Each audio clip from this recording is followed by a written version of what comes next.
solamente que os comportéis como es digno del Evangelio de Cristo, para que, o sea que vaya a veros, o que esté ausente, oiga de vosotros que estáis firmes en un mismo espíritu, combatiendo unánimes por la fe del Evangelio, y en nada intimidados por los que se oponen, que para ellos ciertamente es indicio de perdición, mas para vosotros de salvación, y esto de Dios.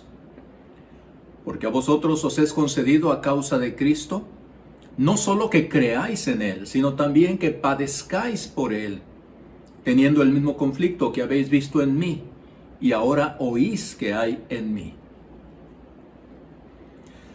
Narra un pasaje inédito de la historia universal, que en una de las grandes batallas del gran guerrero y conquistador de la Mesopotamia antigua del siglo III, Alejandro Magno, inspeccionando sus fuerzas militares, se topó con un soldado que se encontraba visiblemente temeroso por la dura batalla que estaban enfrentando. Su terror era completamente visible y se negaba a salir de la trinchera en la que estaba temblando de miedo. Cuando el gran guerrero lo confrontó sin bajar de su corcel, le preguntó por su nombre.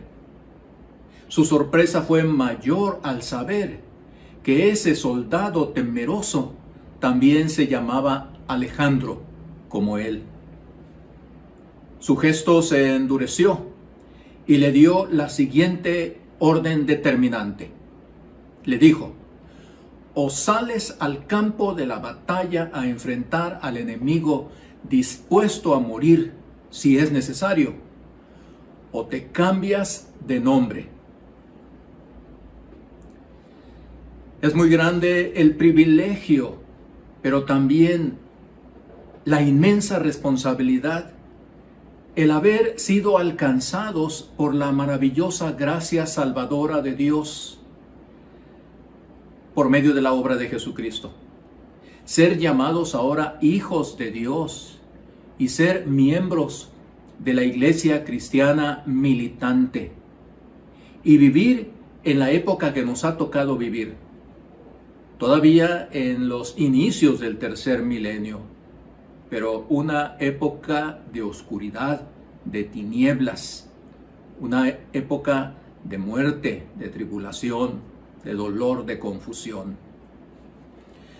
Pero también lo es un privilegio y una grande responsabilidad el ser parte del grande ejército de Dios para llevar a cabo la también grande tarea de anunciar el Evangelio de nuestro Señor Jesucristo, para que más personas sean redimidas y convertidas en adoradores y servidores suyos por el resto de la historia y por toda la eternidad.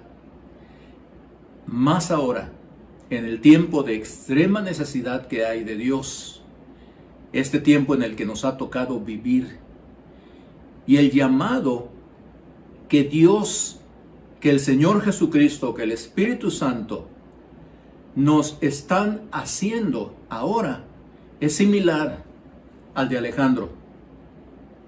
O vives como debe vivir un cristiano, o cámbiate de nombre. La gran pregunta es, ¿cómo vivir en este tiempo en el que la guerra entre la luz y las tinieblas se ha hecho más intensa todavía? Un tiempo difícil, un tiempo muy peligroso, un tiempo tan opuesto radicalmente a la fe cristiana. Nuestra respuesta a esta importantísima pregunta se encuentra en la carta que el apóstol Pablo escribió a los Filipenses, en el capítulo 1 que acabamos de leer hace unos momentos. En este pasaje, el apóstol Pablo señala claramente 3 frases fundamentales que deben ser nuestra guía para vivir en este tiempo. Las 3 frases son: con la dignidad de Cristo, luchando unidos, proclamando su evangelio y sin temor a la gran oposición que estamos y estaremos enfrentando.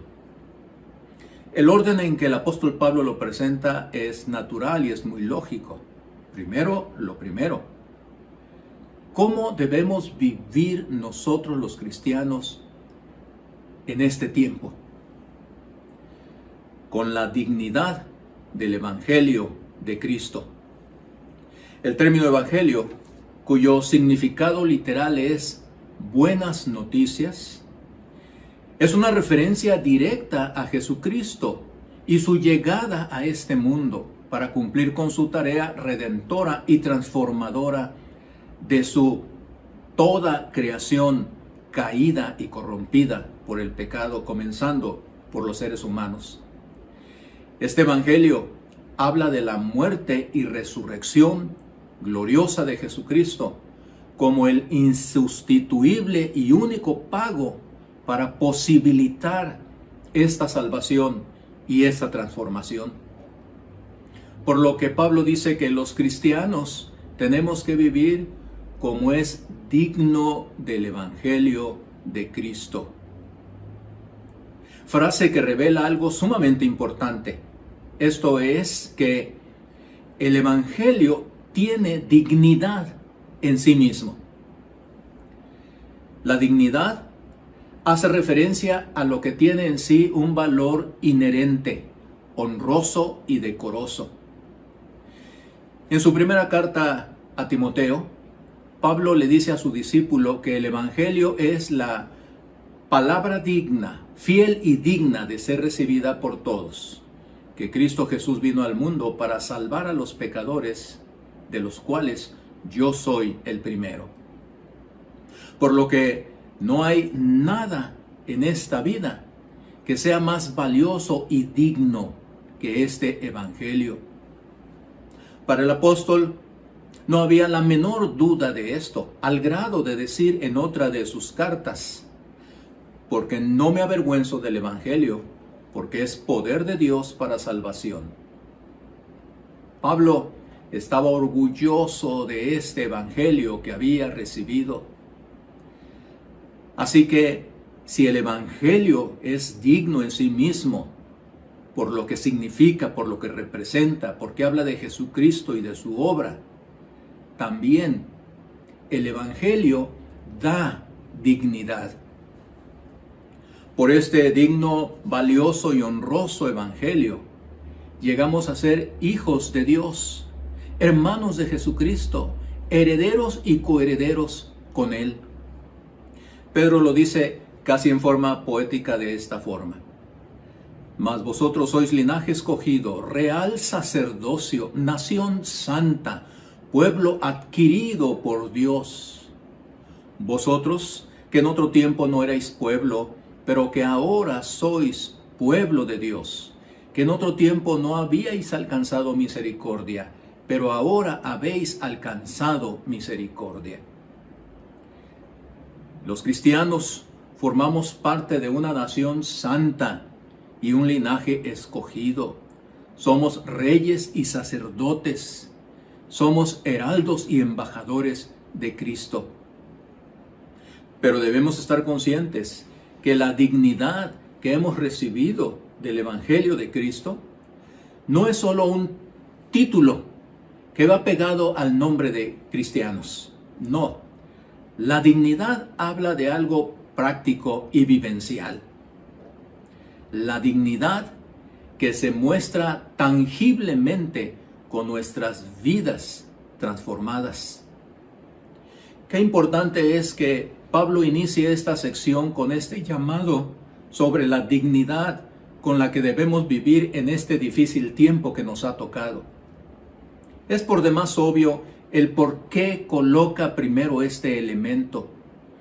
Tenemos que ser ejemplo vivo de la obra que hace el Evangelio de Jesucristo en el corazón de las personas. Debemos mostrar que el Evangelio no solamente salva, sino que también transforma la vida completa de las personas. Si no, de otra manera solo vendríamos a ser como metal que resuena o un platillo que hace ruido. Solo ostentar el nombre de cristiano no es suficiente. Solo confesar que Jesús es nuestro Salvador y Señor no es suficiente. Tenemos que mostrar esa dignidad del Evangelio de Jesucristo en nuestra vida en forma práctica, vivencial, cotidianamente. Así que nos queda muy clara la primera y sumamente importante indicación de cómo debemos vivir los cristianos en este tiempo, aunque la gente de nuestros días viva de otra manera diferente. Nosotros ya tenemos clarificado cómo debemos vivir. Y vivir así se justifica, pues debemos estar luchando unidos por la fe del Evangelio. Analicemos brevemente cada una de estas tres expresiones que están aquí en esta frase, luchando unidos por la fe del Evangelio. Primero, luchando, término que implica obviamente pelea, sosteniendo la misma lucha que Pablo sostuvo y seguía sosteniendo cuando él dice, teniendo el mismo conflicto que habéis visto en mí y ahora oís que hay en mí. Conflicto al que se refería Pablo era el conflicto por el Evangelio.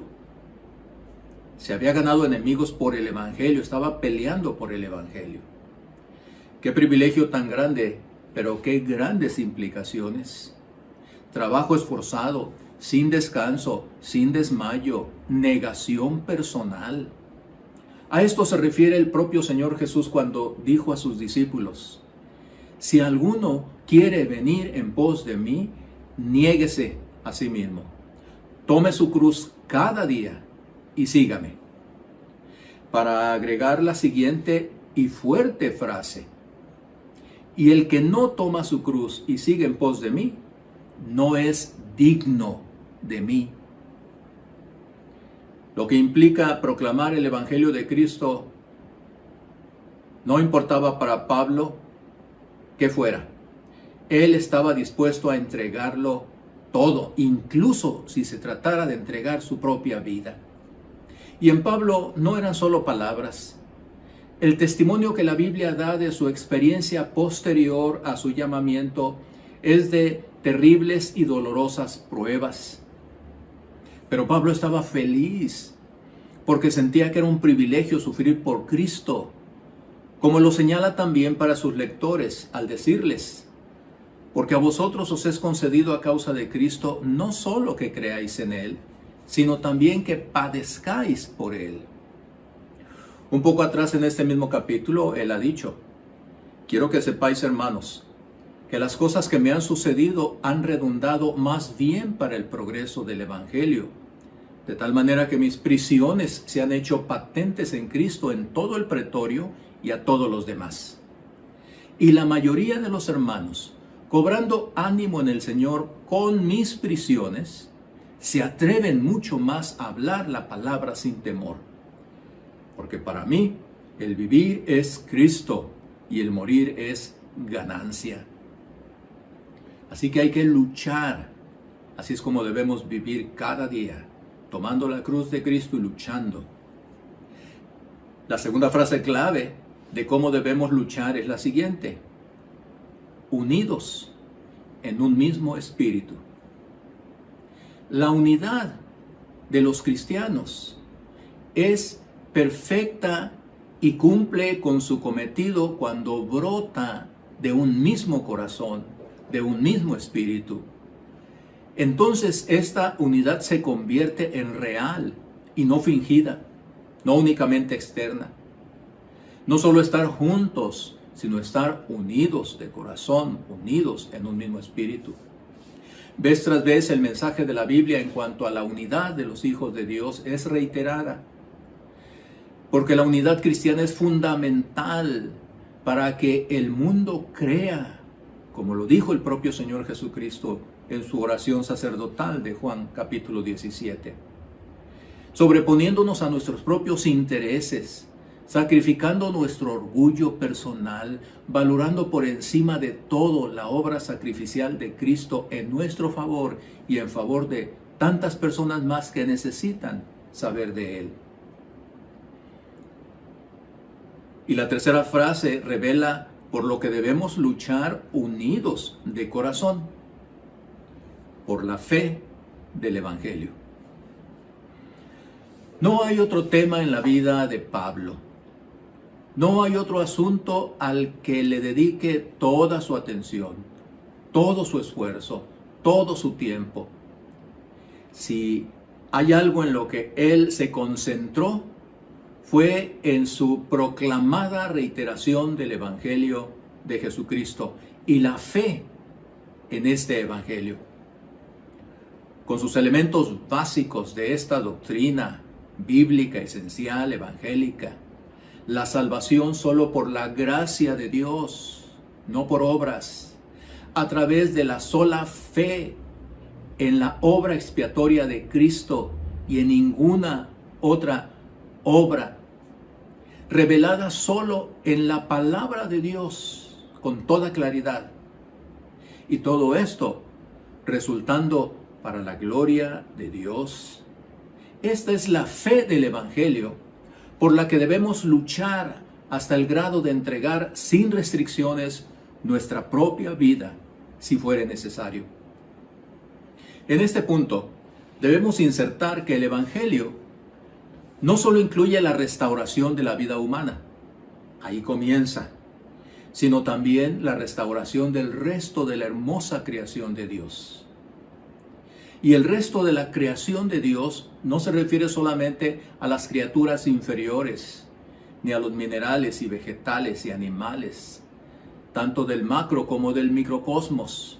Recordemos que somos los mayordomos de Dios en su inmensa creación, por lo que el Evangelio también incluye la redención de todo el accionar humano, en las diferentes ramas en las que se desenvuelve, las ramas científicas, las profesiones, los oficios.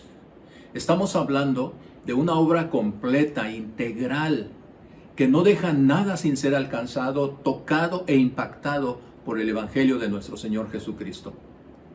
Luchar unánimes, luchar unidos por la fe del Evangelio, es proclamar la obra redentora y transformadora de nuestro Señor Jesucristo y la obra santificadora, consoladora del Espíritu Santo. Y todo esto es luchar por la gloria del único Dios vivo y verdadero. Finalmente, debemos vivir en este tiempo sin temor a la oposición.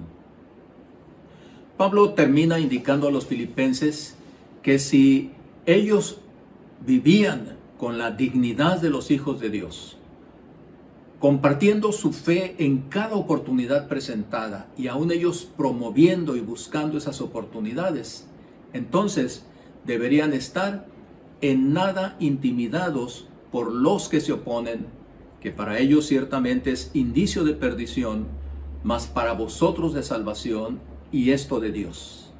Preguntémonos, ¿a quiénes se refiere Pablo cuando dice, ¿quiénes son los que se oponen?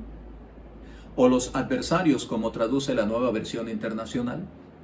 Bueno, se refiere, sí, efectivamente, a personas. En sus cartas, Pablo menciona a una gran cantidad de enemigos por nombre, enemigos personales durante todo su ministerio, amenazantes contra su propia vida, buscaban su muerte, era odiado por muchos. Pero los adversarios más terribles que las personas eran los espíritus. Esto lo deja claro el propio Pablo cuando dice que nuestra lucha no es contra seres humanos, sino contra poderes, contra autoridades, contra potestades que dominan este mundo de tinieblas, contra fuerzas espirituales malignas en las regiones celestiales. Así que personas y espíritus de las tinieblas son los que se oponen. Pero por otro lado, también, ¿qué es la oposición?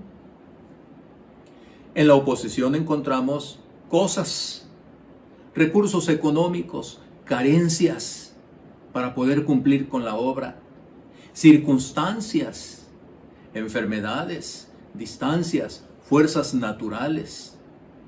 estado de ánimo, la soledad, la incomprensión, el rechazo, los conceptos filosóficos anticristianos de todo tipo, como los del progresismo actual, con su promoción de la supresión de la fe cristiana, la deformación del concepto del matrimonio y la familia natural, el aborto, la eutanasia y otras aberraciones antibíblicas semejantes.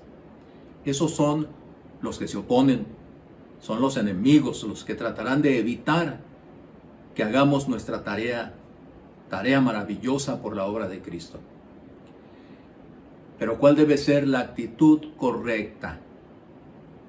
No intimidarnos, sí, pero también pensar que toda la oposición es para nosotros al mismo tiempo nuestra señal de salvación, tanto como es una señal de perdición para los que se oponen, porque a nosotros nos es concedido no solamente que creamos en Cristo, sino también que suframos por Él. Nuestra actitud correcta debiera ser fortalecernos con el gran poder del Señor, como Pablo lo instruye en su carta a los Efesios capítulo 6, poniéndonos toda la armadura de Dios para que podamos hacer frente a las artimañas del diablo, para que cuando llegue el día malo podamos resistir hasta el fin con firmeza, manteniéndonos firmes, ceñidos con el cinturón de la verdad, protegidos con la coraza de justicia y calzados con la disposición de proclamar el evangelio de la paz. Además de todo esto, tomando el escudo de la fe, con el que podamos apagar todas las flechas encendidas del maligno, y colocándonos también el casco de la salvación y la espada del Espíritu, que es la palabra de Dios, orando en todo momento, con peticiones y ruegos, manteniéndonos alerta y perseverando en oración por todos los santos. Este es nuestro privilegio. Esta es también nuestra responsabilidad. Sabemos bien lo que tenemos que hacer y debemos hacerlo y cómo debemos hacerlo.